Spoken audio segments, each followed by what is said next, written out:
ইসলামের কবর হয়েছে, ওখানেই কবর। এবং ওই কবর দেওয়ার পরেই ওই কবর দেওয়া ঘরের ভেতরে আম্মা জান আয়েশা যতদিন, আয়েশা রাদিয়াল্লাহু তাআলা আনহা যতদিন বেঁচে ছিলেন ওখানেই ছিলেন কবরের পাশে। এরপর বাবা মারা গেলেন, আবু বকর বিষ্ণু ইসলামের পাশে কবর দেয়া হলো, বাবা আর স্বামীর পাশেই থাকলেন।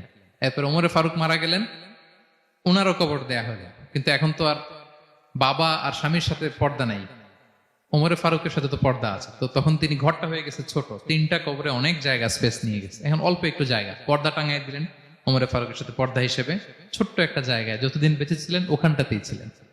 ওমরে ফারুক যখন আমিরুল মুমিনিন খলিফা, তখন ছেলে আব্দুল্লাহকে পাঠিয়েছিলেন যে যাও একটা অনুমতি আগে থেকে নিয়ে রাখো আম্মা জান আয়েশার কাছ থেকে, যেহেতু ঘরটা ওনার, ওনাকে বলে রাখো যে আমি মারা গেলে যেন আমার দুই বন্ধু মোহাম্মদ সাল্লাল্লাহু আলাইহি ওয়াসাল্লাম এবং আবু বকরের পাশে যেন কবর দেয়া হয়। তো আব্দুল্লাহ এসে বললো, আব্বা জান তো এই পয়গাম পাঠিয়েছেন। তো আয়েশা রাদিয়াল্লাহু তাআলা আনহা বললেন,